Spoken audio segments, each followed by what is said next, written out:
Hi, welcome to 154, London's first contemporary African art fair. Today we have the pleasure of an opening panel from a few distinguished guests here. The first of which I'll introduce is Stefano Rabolli Pansera.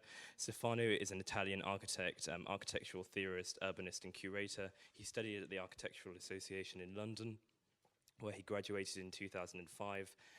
Stefano is the founding director of Beyond Entropy. And in 2013, Stefano won the Golden Lion at the 55th International Exhibition at the Venice Biennale for having co-curated the national exhibition of the Republic of Angola with Paula Nascimento. We also have Elvira Dyangani. Elvira is the curator of international art at the Tate, supported by the Guarantee Trust Bank PLC, where she is currently curating an ongoing series across the board and has co-curated the exhibition Ibrahim El Salahi, a Visionary Modernist. She is an art and architectural historian and is currently completing her PhD at Cornell University, New York. And then we have Edson Chagas. Edson Chagas lives and works in Luanda after completing a degree in photojournalism at the London College of Communication. Chagas studied photo documentary at the University of Newport. His debut at the 55th International Art Exhibition, Venice Biennale, is a result of a recognized activity, and this is part of a recognized activity, taking part in exhibitions and projects internationally. We also have 154's program director, Kouoh. Kouoh is a Cameroonian-born exhibition maker and cultural producer. She's the founding artistic director of Raw Material Company in Dakar. Kouoh has served as a curatorial advisor for Documenta 12 and Documenta 13, specializing in photography, video, and art in the public space. She has curated numerous exhibitions internationally and written extensively on contemporary African art. Over the past years, she has overseen exhibitions, publications, and theoretical programs with contemporary artists, thinkers, and writers.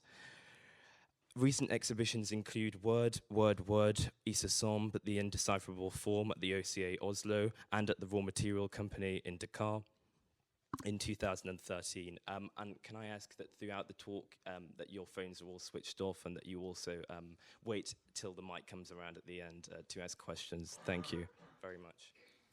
Well, thank you, Jose. That works, yeah. Thank you very much. It's so exciting to be sitting in this room now after such a long planning period. And thank you for your interest. Thank you for being here. And I personally believe that this event is a groundbreaking event. And it is very important for us who have been working on it over the past 18 months to really see it unfolding, I mean, in reality. Throughout the process, it was very clear for me personally that while a fair is first and foremost a market and a platform for sales, it was essential to create a space for the discussion and debate of the works that are being sold. So while our colleagues in upstairs are doing the money business, we'll stay down here doing the mind business. And it's a 5-day-long marathon. I hope you have stamina and that you'll be joining all the slots, because the program is quite integral and developing from, the panels are developing from one to the next. So it will be interesting to follow as many as possible. During the development of this initiative, among many questions that arose from the people that we were meeting, seeing, asking for advice, and so on, 3 persistent questions always recurred. And I thought that these are questions that would be good to address from the beginning. And one of that question was always, why an Africa-specific event? And I know that that question refers to or leans to the obviously never-ending debate about the geographical categorization or labeling of Africa. And this is an endless discussion. I mean, and I also think that positions towards that question vary also depending on the people who are posing that question, also the people who are trying to answer that question. And another question that came up quite persistently also was, why London? But this question, I think my colleagues here on the panel will answer that. And the third question was, why now? So with this inaugural panel, I have the immense pleasure to be just the host. For once, I don't have to be smart. That doesn't mean that the host should not be smart, but the tension is a bit less than the people who have to really deliver. So with that, I really hand it over to the three of you. Maybe Elvira, you may want to begin because of your position currently. You're clearly labeled an international curator at Tate with a program, a very specific program on contemporary African art in expanding the Tate collection in London and now. Well, first of all, thank you very much and congratulations for a superb show. I brought some images that are totally random, and actually I think even 10 seconds per image is too much because one of the things that you were commenting, and this is of course a hunting question for a curator in any institution, but particularly when your expertise is African art, is to how to engage with a topic within the context of an international narrative. And I'm going to try to respond to that as a curator in international art at Tate, as an art historian, and as an activist in the field. And I think, you know, when I was considering being part of this, I said to myself, how African art has been somehow presented to the public, not only in London, but everywhere else, and also within the academy, through different understanding of what Africa is and what Africa constitutes. And I think this is a question that it will be very interesting to debate. And when people ask me and my colleague Karen Greenberg, that also that work together with me as a part of this strategy that Tate had put in place to enhance the presence of work from modern and contemporary African artists in Tate collection, is how you define African art.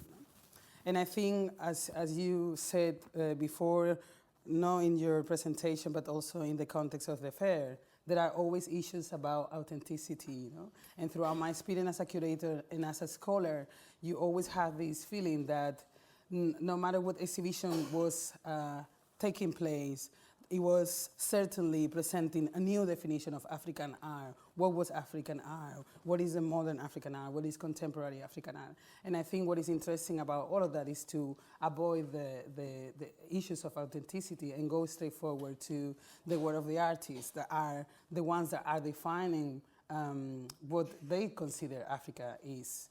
But just to put you in the context of what we do at the Tate, and you are seeing some images of Ibrahim El-Salahi exhibition and other images that you will see about the project across the board, in which I was trying to program within the context of the institution, but also in Africa.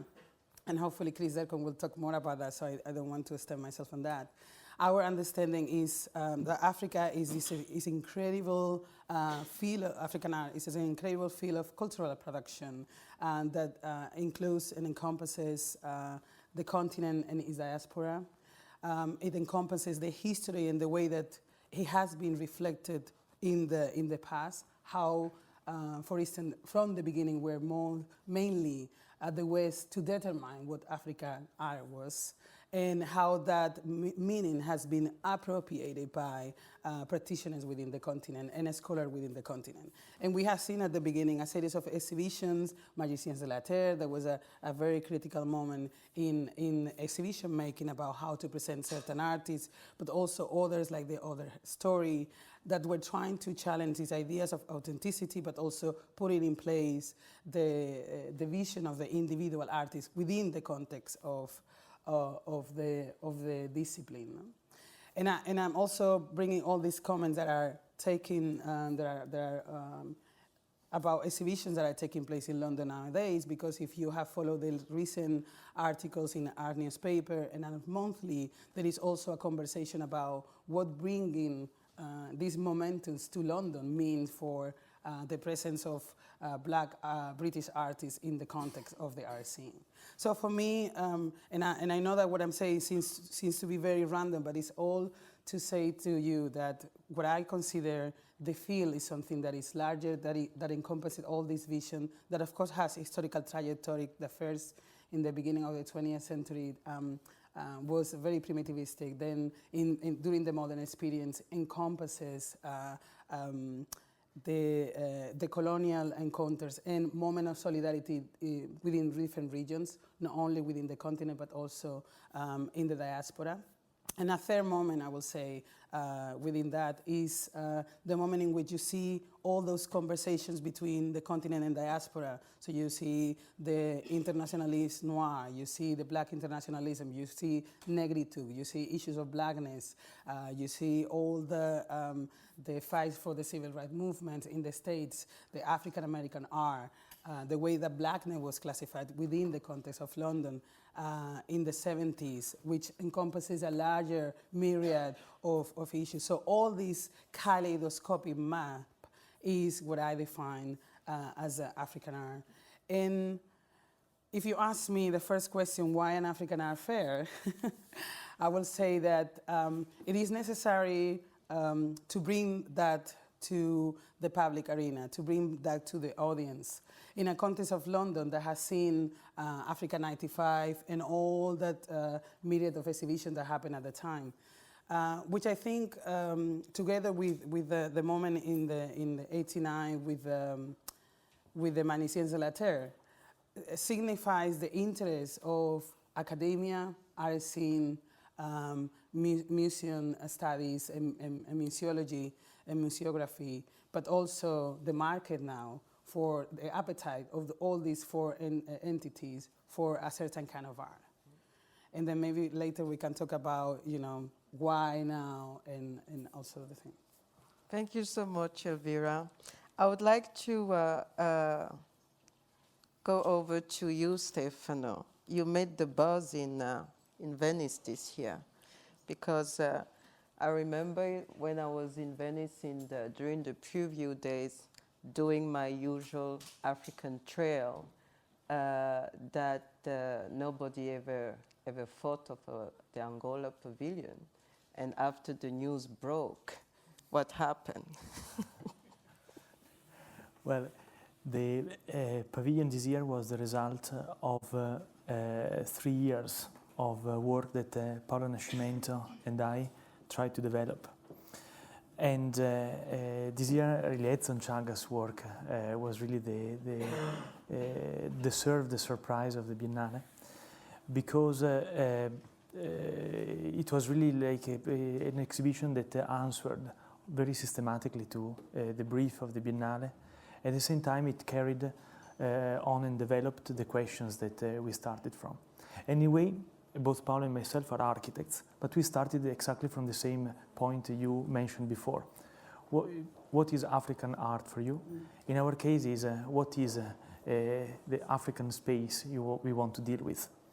And our question was really architectural and spatial. And the work of Edson, in a way, answered to this necessity and to this element.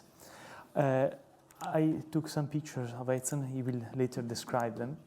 But going back to the original question, we were fascinated by one aspect of the city, which we called like a morphing space. When I went to Luanda for the first time, yes, I just show some pictures now. When we went to Luanda for the first time, we were really shocked by one aspect, that the city has a very low density. Most of the buildings are very low rise. And there is an urban density which is higher than Manhattan, which is something which is totally inexplicable for our conventional way of dealing with the city.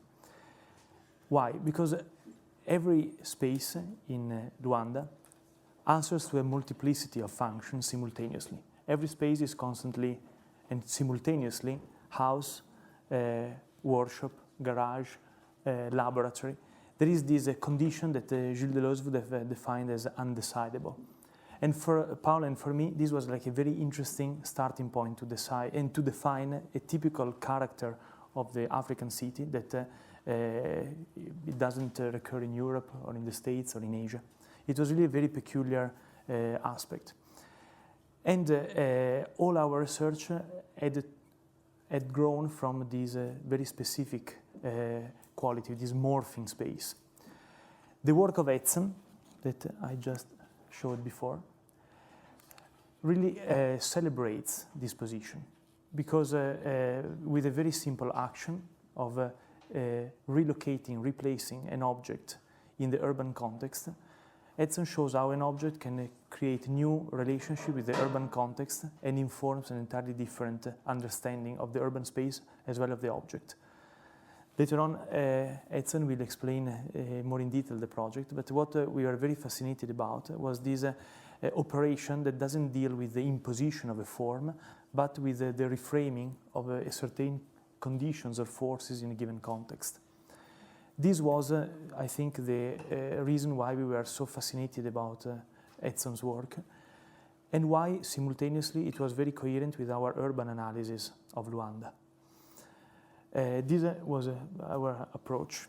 And so, in a way, even if we come from different backgrounds, I always repeat that we are not curators, we are architects. You say you were a pilot. Well, yes, in a way, we are pirates because we always move from one domain to the other. We are interested in developing and exploring this idea of a morphing space. And for us, it doesn't matter if it is Architecture Biennale or Art Biennale. We just want to develop it as coherently as possible. So this is the first thing. What is Africa for us? Africa is the territory defined by this way of dwelling space, which is constantly morphing and evolving. Then the second question you raised was why London and why now?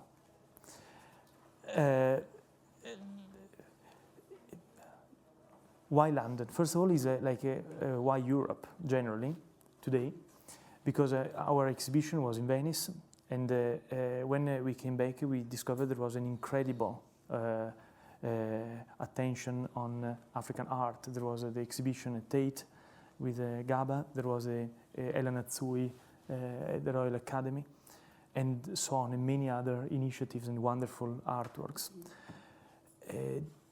This is interesting for me because it is a geopolitical shift. For almost 500 years, we dealt with a world which was led by the so-called Atlantic supremacy, where everything was happening between Europe and the States. And now there is an incredible attention to the Mediterranean and to Africa, that are like two of the most interesting territories where extraordinary political changes are happening, extraordinary economic development is happening. And this is clearly, this attention to Africa is a reflection of this geopolitical transformation that are happening. Finally, why now? Now because the market of the art is the main driver of art. There has always been incredible African artists, but in a way what makes the difference are the buyers. And today we are seeing an incredible number of very sophisticated and very wealthy collectors from Africa that of course have the economic power and the cultural sophistication to determine and to discover and to cultivate and to make extraordinary artists blossom.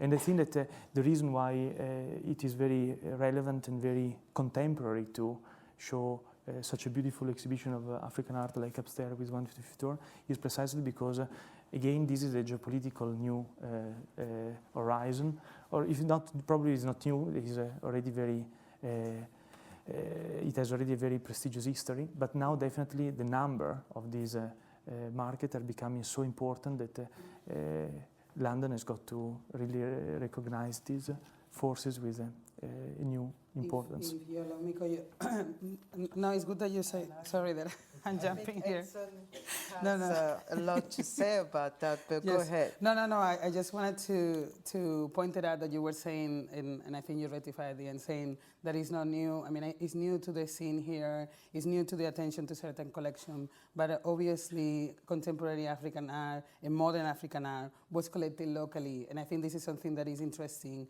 And as you were pointing out these days in conversations, it is also taking place in Africa with the Johannesburg Affair. But there has to be many more initiatives of this kind to maybe highlight all the things that that has to happen in both sides of this, of this context. Sorry. Edson. Hello.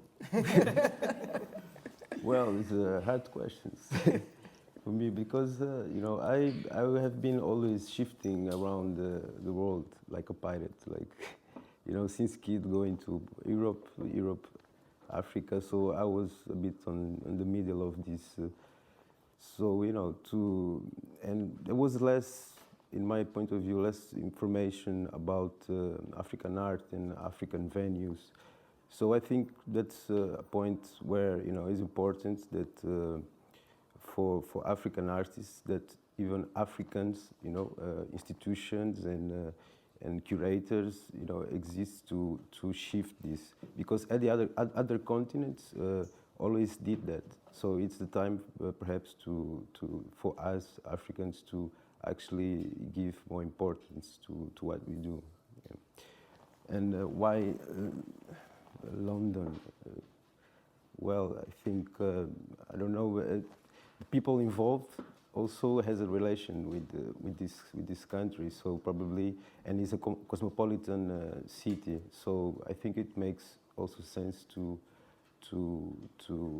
be presented this fair here. And the other question was Why now? Why now? Well, I think that's the question that I would say. Why not before? So, very good, because yeah. I think that question will arise, I hope, from the Yeah. audience. And So I think there was probably a generation of people like Koyo and you and Fernando Alvim also, and many other people who fought a lot to this to happen. So probably it happened now, and I hope it will still happen in the future. one thing that I think I really would like us to sort of go to is the very notion of internationalism. I have this strange impression that when African practitioners and professionals talk about internationalism, it always means anything outside of Africa, whereas internationalism can be applied and practiced within Africa itself, because I think what is happening in Senegal or in South Africa or in Kenya is not necessarily extremely connected either. So the very idea of internationalism is challenging also. I mean, also for you as an artist based in Luanda, Stefano based in London, working. I mean, Stefano was referring to Paula in his comments. It's Paula Nascimento, who's a Luanda-based architect and collaborator and co-curator of the Angola Pavilion at the Venice Biennial, who unfortunately could not be with us today. So this idea of internationalism being anything outside of Africa, how do you relate to that? Well, actually, I don't relate at all. I think internationalism has to do with Africa, and it has to do with, if just thinking about the modern time or even traditional times, you have people from different societies, communities living together. So it's already, if you want to use Achille Mbembe's notion of Afropolitanism as a way of engaging with a cosmopolitan way of understanding life, no? In a way, it's something very, that I have said many times, that I think we should get rid of the African, of the qualification of the African artist, as if we are seeing Africa as a limit or as a way of limiting the artist to a specific set of motif, iconographic motif, topics, etc.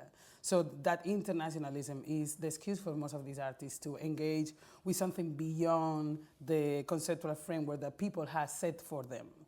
And I think when I was trying to establish these different momentos of the way that Africa has been seen from the outside or has been reappropriated by artists and scholars, this responded why now question that you raised, and also to the internationalism. There is a more sense of control of the narrative nowadays that has to do Control with by whom? by the African artists, scholar, curators, that actually are somehow impersonate this character of I mean, I don't want to say international because it feels that another reduced conceptual framework for, you know, to avoid the African, then now we are international. I just want to be Elvira Dyangani, also curator, and I had this international art expertise that then has a focus on Africa.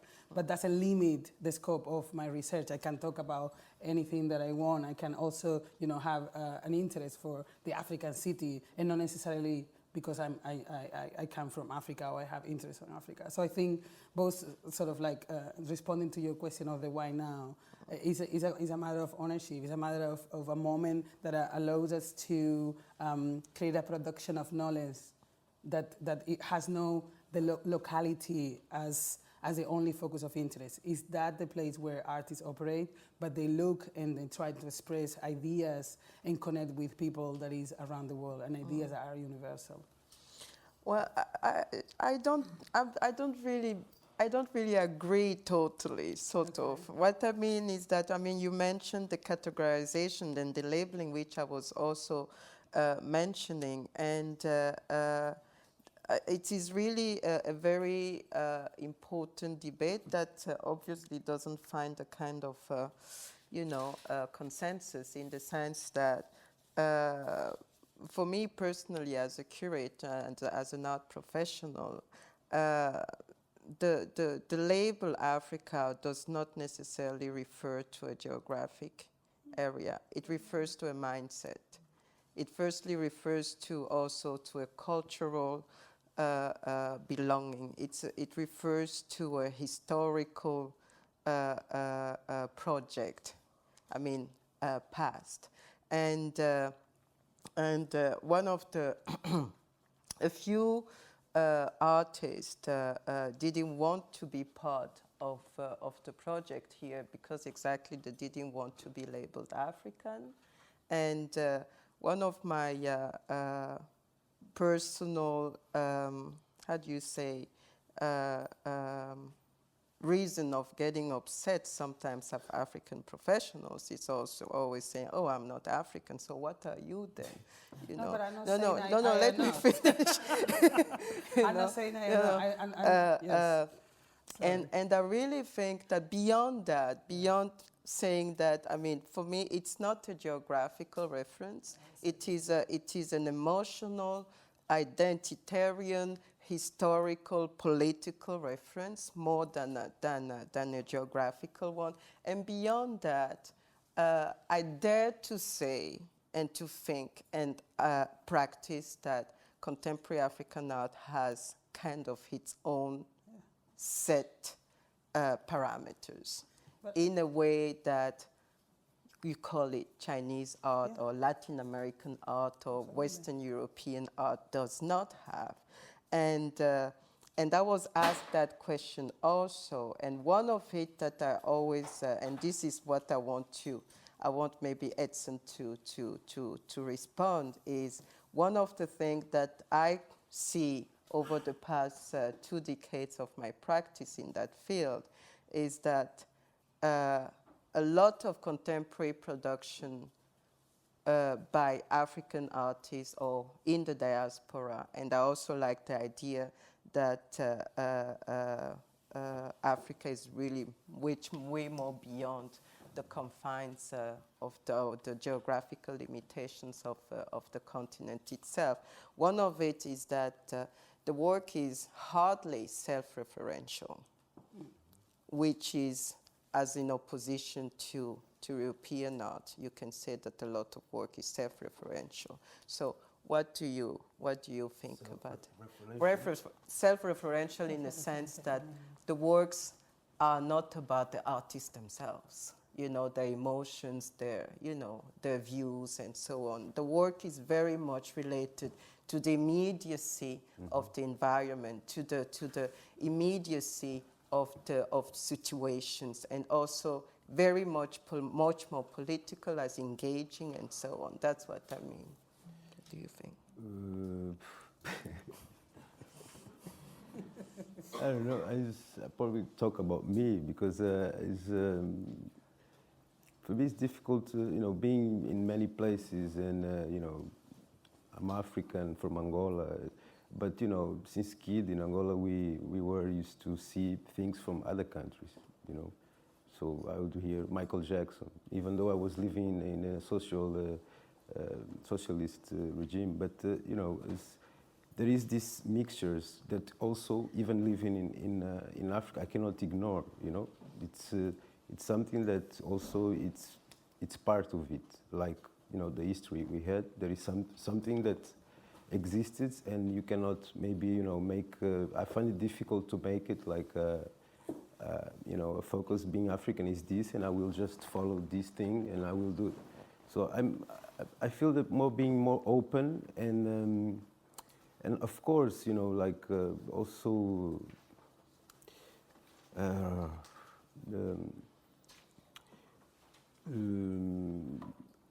living and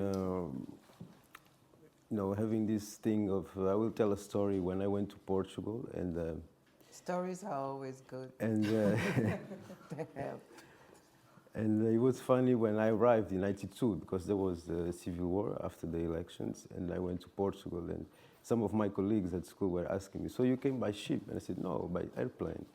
And so you, and then a lot of, and I asked to the guy, "So do you know how to put the belt on the airplane?" And he said, "Yes, of course, it's like that." I said, "No, it's like this." And then the other guys who actually have been in an airplane was making fun of the other guy, So there was always this, let's say, things going to you, and I mean, very related to probably like you are African, probably you are always different from the rest of the world.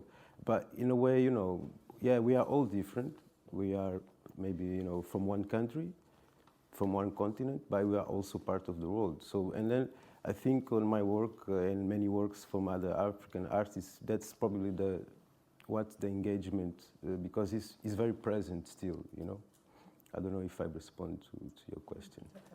So, no, I just wanted to say that I'm not rejecting the fact of being African, of course, or black or whatever. I'm not rejecting that. What I'm saying is that sometimes that the classification Africa has been imposed from outside. I like the way I use it. And I think, as I expressed from the very beginning, I engage with different ways of understanding that are actually brought by the artists. Like one can come to the 154 and say, well, this is an African art fair. But one can also come and see this is an art fair and enjoy what they see, because they work reference and take the viewers to so many places. Some will be located within Abidjan, within Dakar, but some others will be in New York, in Madrid, everywhere in the world. And I think that is like the issues of internationalism that you also alluded before. So I'm not trying to say, when I say get rid of these, I say within the context of the people that are trying to impose a meaning to, or a definition to that set. Yes, Stefano. Before, I think we still have like 5 minutes before we really have to give the room to the audience to react. Yes, please. There is one thing that for me is funny, because if someone asks me if I feel like an Italian architect, probably I would be totally devastated. I would just leave the room and say I reject it strongly. And the other day someone asked me, she was an Italian journalist in Milan, and she asked me to release an interview because she was interested in Italian artists abroad and architects. And I said, well, I'm not Italian. You just look for someone else. And I think that this concern, in a way, is already this concern of being Italian or being Angolan and stuff like this. In many cases, is quite redundant in a way. When we saw Edson work, for me it was love at first sight. And Paola and I were in a party in Luanda. And I asked Paola, what is this picture about? And she said, he's a very young artist who takes objects, places them in the city, and then he takes a picture of it. And he does this ongoing catalog. And this just was in my mind, and I didn't even think about if it was from Angola or from Kenya or from Germany. It was just a damn beautiful picture. And when Massimiliano Gioni presented the theme of the Biennale, the Encyclopedic Palace, it was almost automatic to think about Edson, because intuitively he managed to really pick up the essence of the theoretical problem set up by Gioni, that every palace, in the moment when it tends to be universal, it cannot be a palace anymore, it becomes a city. And that's why Edson, in a way, managed to put together our interest into the African city, the theme of the Encyclopedic Palace, and these wonderful pictures. And in front of this contemporary thinking, the locality, in a way, falls apart and it disappears almost. It's nice because Agamben gave a wonderful definition of the paradigm. In the moment when he discussed about locality and globality, he defined the figure of the paradigm as an exemplary case, which is neither singular nor universal, but is an example that entails a domain which is larger than the singular and not as universal as an abstract category. And this, I believe, is the power of some of the pictures of Edson that managed to be very well rooted in the reality of Luanda, because they're really specific of Luanda. At the same time, they show a sensibility that is very good to describe an entire territory, which is much wider than Africa itself as a continent, or it really describes this state of mind, as you said before. And in this space, in this paradigmatic value of his pictures, there is a quality of a very sophisticated artist. There are many more points that I would like to continue touching on, but I think that we can take some questions, comments from the audience, if you have any, and we will be very happy to continue the discussion in a broader circle. Are there any questions or comments at this point? There is one person here. There is a lady back there. Maybe start with the ladies. I'm going to be the skeptical cynic, the nasty witch in the back. How about if we think of this moment, this international moment, this interest in Africa, as the result of Africa appearing in the business pages of magazines and newspapers for the past 3 years, as the untapped market where there's suddenly a middle class that uses cell phones, that pays electricity bill with the cell. It's a bit like in this age of a financial crisis in Europe and in the United States, Africa is appearing like there's like a new gold rush towards Africa, 1. 2, and what about if we think about this internationalism in Africa, or Africa entering the zone of internationalism with China, having created a new cosmopolitanism in the continent. Thank you. Do you want us to respond? No. Yeah. Yes. Yes. We can respond to that, and what the skeptic cynical is a very dear friend of mine. That's how I like it. I mean, I think skepticism is key in all this operation. I was saying to Toria yesterday that for me, on the one hand, I think that the fair should be should have an expired date if we want to consider, like, if we want to be truly international, there will be a moment where this, there won't be regional biennales, art fairs, no? But at the same time, I think that one of the things that we were pointing out before, like, maybe there is expectation here, but there have been things happening in the continent for a long, long time. So it's like, what I think is interesting about this particular moment, about the now of this experience, is that people is gaining ownership. People from Africa, practitioners from Africa, institutions from Africa, curators from Africa, are taking ownership of what is happening. And of course, then Financial Times and other media can pay attention to it. But without the increasing presence of all these other platforms in the continent, there won't be this feedback here. What I think is interesting is going to happen next. What is going to happen with Edson after his Golden Lion? What is going to happen with the fair next year or after the 3 first years that they had decided to work with it? What is going to happen at the Tate Modern after Mesha Gaba and El Salahi? I think this is the moment that we should be considering here, because it's about how we make this a sustainable discourse in the longer run. We have had these moments before. Manisians Later was a moment in which then Jen Pigosi has an exhibition like Africa Today. Then there was Africa 95. And it seems that our wave that have no continuity. So what I think is important is to start thinking about what is going to happen after we close the doors here in Somerset. And what we are actually doing within the institution I work with, but also what I'm doing as an artistic director in Lubumbashi Biennale. What is going to happen in Lubumbashi after what we had just done? No? Definitely. I also think that to respond to that is that I've said once in a discussion that most people think that the closest friend or the other side of art is kind of aesthetics and passion and love and so on, but the closest friend to art is always money and has always been money. And the art always follows the money stream. So the more, how do you say, I mean, Shakespeare said once, that was asked once, what is a successful play?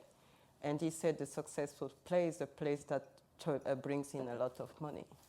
So I'm not kind of advocating the money prism, but I really believe that it is a bit naive to believe that the attraction to an art practice can go without the attraction of an economical environment. I mean, nobody wants to go invest in a place where the general perception is about wars and famine and so on, which has been, unfortunately, the case for Africa over the years.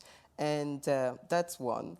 And the other thing which I strongly believe in, and which is why the now question is interesting and is important, and Elvira tapped on it, there is a high sense of ownership that has been applied, produced, and taken over by, I think, a new generation of contemporary African practitioners, be them curators, writers, artists, organizers, and so on, which I believe are really taking over and benefiting from what the first and the other generation did in the mid-80s, the Black British movement and so on, which we are not really tapping on to now, which I hope we will do over the course of the next 5 days.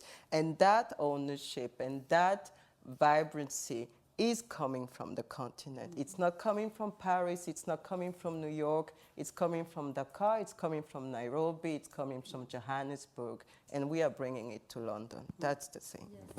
Right. And it's not coming from China, by the way.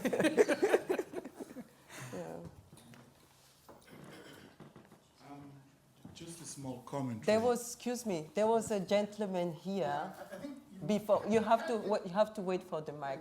kind of. Oh, Yes, for the recording purpose. Yeah, but he was. Okay, good. I guess my comment is kind of answered somewhat. You had mentioned that this is a groundbreaking exhibition. There was a show in '91 at the New Museum in New York called Africa Explores 20th Century African Art. So apparently the first art show outside of Africa of contemporary African art. In '99, there was a art news article about the new avant-garde, African art again.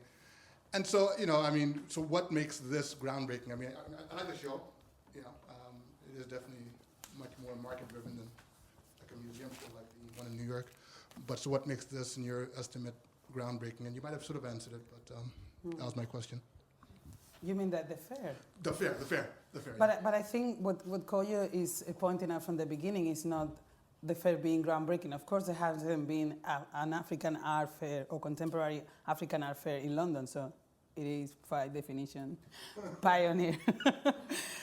But then I think what is interesting and groundbreaking is the moment, which is what our colleague then was mentioning. It's like this moment is not only happening in London, but it seems that many things are taking place here. And of course, some things are leading the way, what we had done at the Tate, this fair, certain things are happening here. And what we are trying to somehow highlight is the fact that the moment here, without the local expertise, without the rhythm that comes from the streets of Luanda, without the connections that we have with people that is producing work, the galleries, the art fairs in Johannesburg, without the continuity of projects like Bamako, Dakar, Biennales, this won't happen. Like Koyo or Toria would have never thought about doing a contemporary African art fair. And of course it has to, as you said, is money, because without people that were willing to come with their work here from galleries all around the world, but without people that is willing to buy those work, you won't do a fair. Exactly. That's yeah. But I think it's beyond that. It's also is a moment to you can profit the momentum and then consolidate the things. That's why I think the now is extremely crucial, but the after is gonna be a huge task, and we have all our roles in that. And yes, go ahead. And then sorry. We have 1 second. So. Yeah. By the way, I like very much this attention that you give and this emphasis to the after. Mm-hmm. And one of these symptoms of the after can be seen from, at least in my case, from the interest that artists express to go to Luanda to work, because this movement is never just in one direction, it's always symmetrical. And I receive constantly emails of requests from young European, North American, and Central Asian artists that express a desire to go to our space in Luanda to do residencies and to work. And I think that this is a very interesting possibility of the after, which is revealed by this symmetrical movement. Mm-hmm. And I think that it would be quite fascinating to do like a European art fair in Luanda. We can ask Freeze to relocate. You have the Triennale of Luanda. You have the Triennale, which is a big, and it's not just for Angolan artists. So it's a very mixed, international event, and with fine art, and many kind of like music. Yeah. So it's very broad.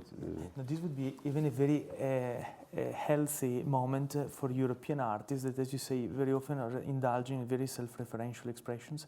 They, just in the moment when they can gather in a similar way in Luanda or in Dakar, probably they start having like very refreshing point of view on their own production. This would be quite refreshing. I believe so. We have a gentleman back there who is waiting for his time to talk. Something like 18 years ago, there was a conference in the Cultural Institute, not very far from this room, hosted by an organization called AICA, and that conference took place at the back of the Africa 95 conference. Mm-hmm. I'm recalling back to that conference. There's a little book published around that conference, a collection of papers in that conference by Kati Tipuel, I think. And it began literally with asking the same question this conversation began. And I'm struck by an old question returns as if it was new. Second comment I'll make is that is the essay that accompanies the Africa 95 exhibition, the essay by Skip Gates in there. It's also very useful and timely to read the question about contemporary African art.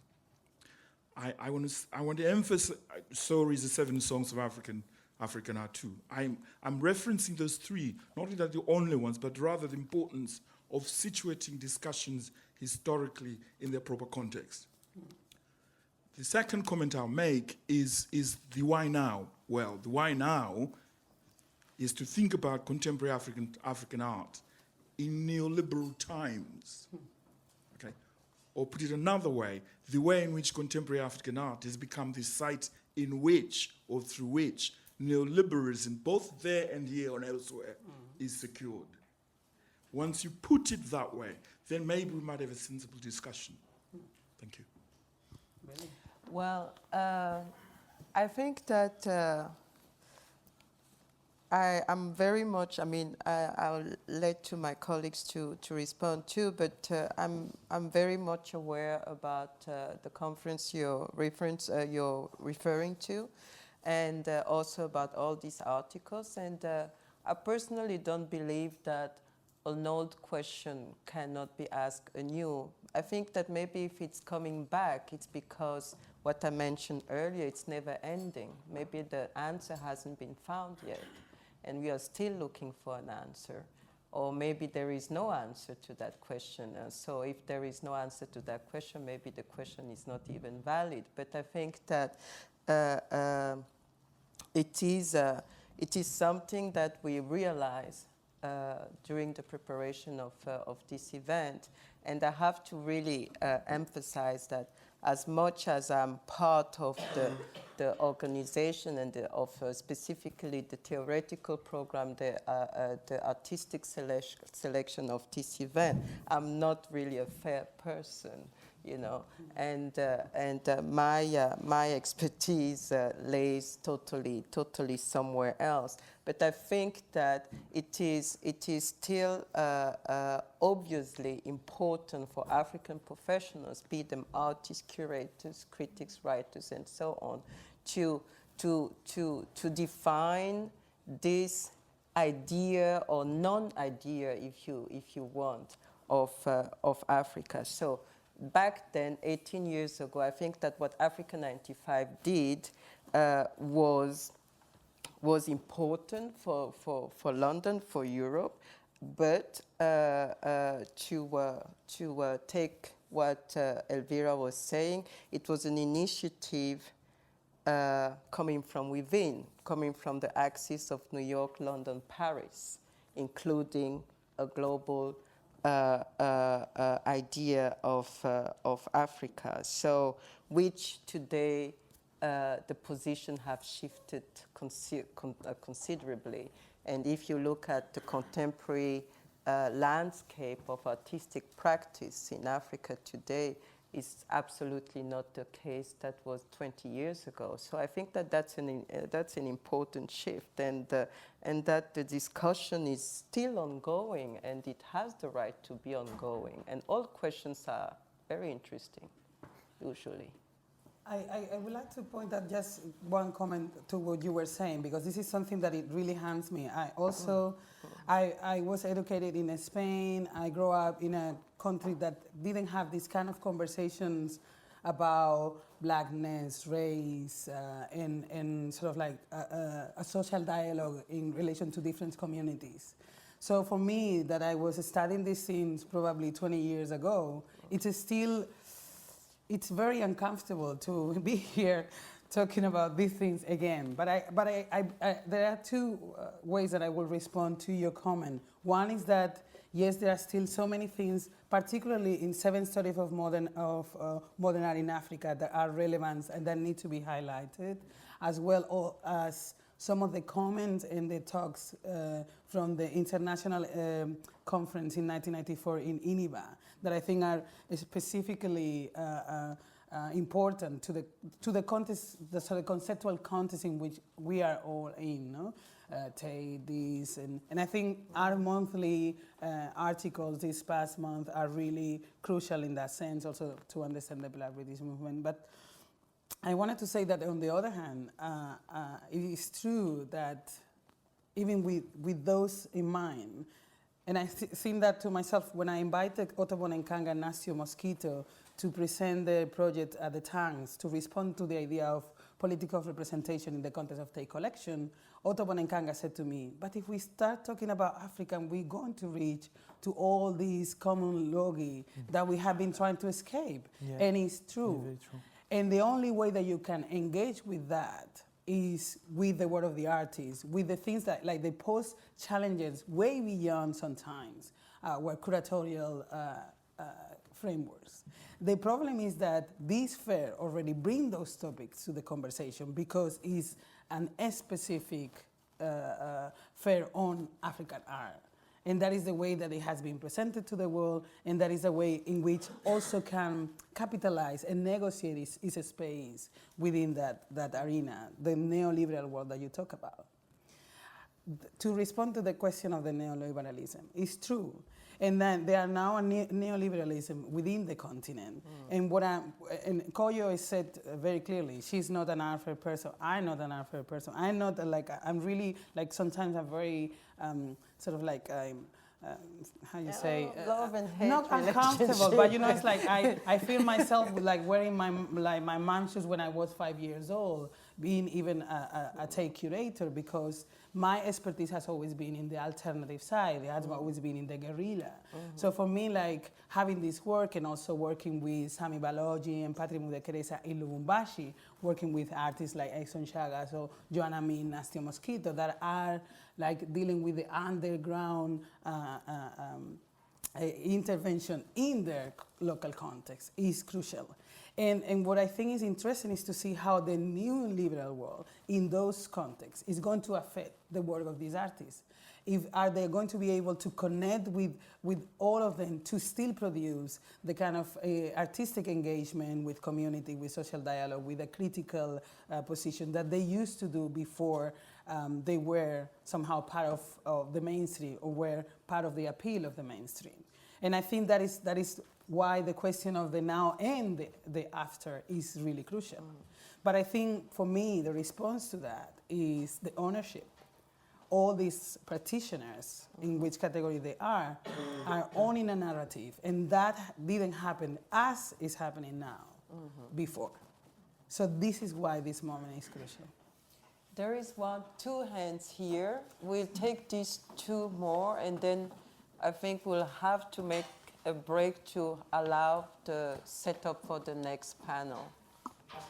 I think personally, as an artist myself, it's quite exciting times to be defined as an African artist. I have to say I never wanted to be defined as one because I always saw myself as an artist first.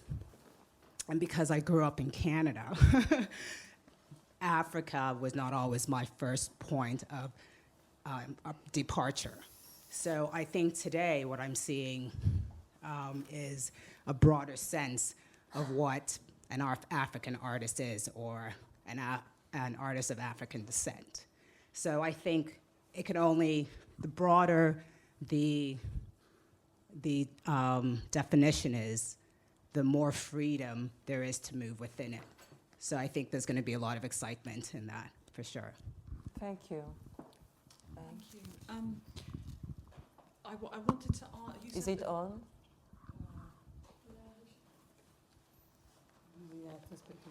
Hello? Yeah. Can you hear me? Yeah. My question relates to something you said at the beginning, Koyo, about the money's upstairs, the mines are down here. I want to be a bit... Don't take it literal. No.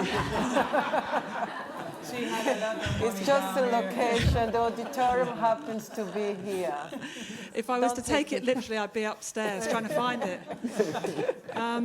But I wanted to be a bit provocative, if I can, but I don't want to put people's backs up. I came here yesterday, and I met several buyers.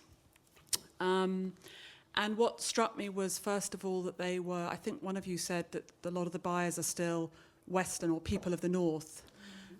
They were people of the North, but they were all people who had made their money, they told me very openly, in Africa, from the natural resources, the raw materials of Africa, diamonds, oil, etc.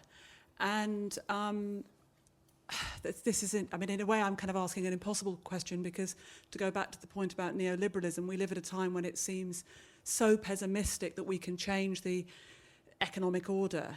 But I did find it, I found myself feeling pessimistic and depressed about that the people who are buying the art, I mean, I don't want to make too many generalizations, but perhaps a lot of the people who are still buying the art, who've still got the money, are people who've made it off the backs of the poor, off the backs of the exploited, many of whom live in the South. And I'd be particularly interested to hear what Edson feels about this as an artist whose work I really, really like. I've lived in Luanda, and I think your work is really, it's very touching to see. But I'd like to know what you all think about, you know, does it matter who buys it? Does it matter? I mean, what you feel about that? I have wow, that's another never-ending question. That doesn't only applies to Africa. I mean, I remember it was in 2005, when was the big fight in Venice with Checklist and the Docolo?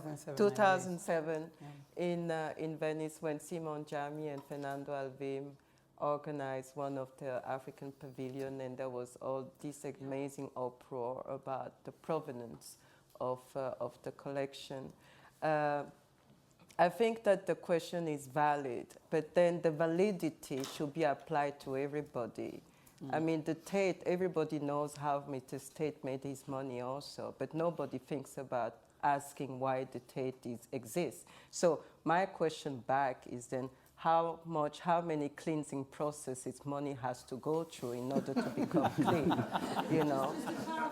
Just to clarify, my question, I totally agree with you about the 2007. I thought the discussion and the hypocrisy of the West. I'm a journalist. I tried to tell a story about that, defending Sindika Dokolo, and I couldn't find a media outlet. Oh, sorry, Mike. So my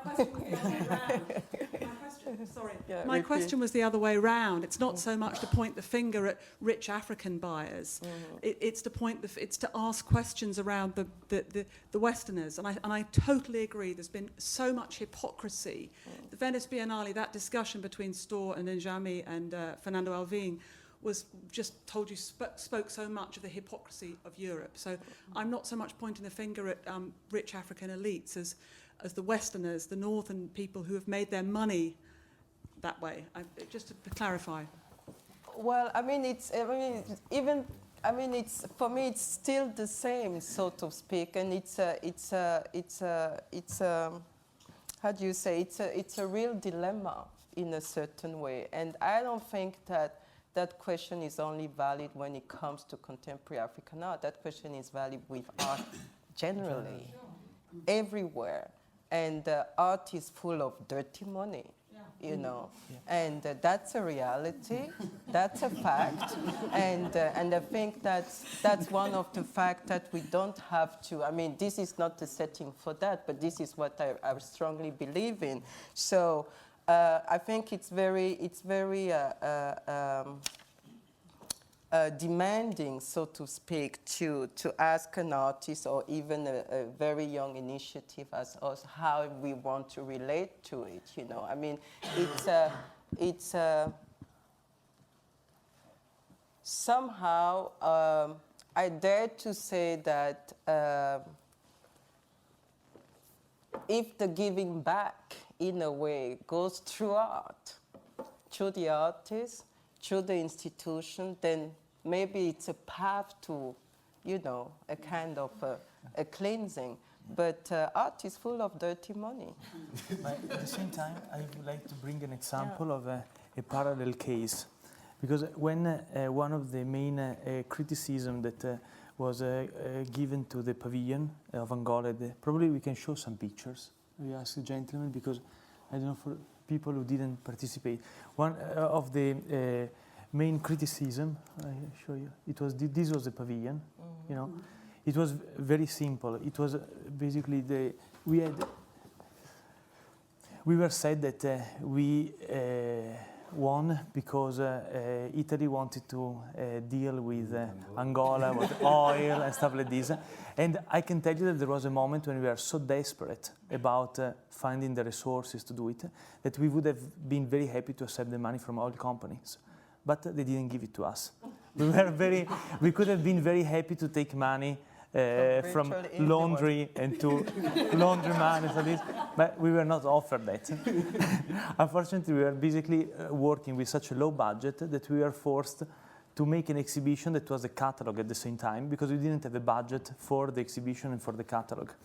And we turned this into a curatorial opportunity. And even more, we had such a low budget that we were not able to occupy a proper empty space to do the exhibition. So we had to go in an existing museum which is always closed, and we dealt with the foundation that manages the museum and said, okay, you give us a discount on the space and we pay the security for you for the entire duration of the exhibition. In a way, this is exactly the opposite example of what you're mentioning. There are cases, successful cases where there is such a short, limited amount of money, and these trigger the opportunities that we had. In 3 days, I shouldn't say that, probably this is off the record. In 3 days, the Minister of Culture of Angola spent more money for the water tax in Venice than for the entire pavilion in 3 days. So this is exactly opposite example of like the fact that we didn't have any money at all, neither clean nor dirty.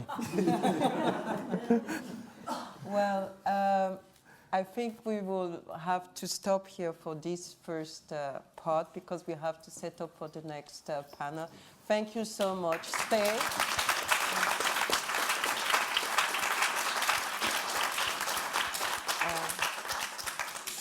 The continuing panel is exactly going to show us how neoliberalism functions within the art market, and panels after that also. Thank you.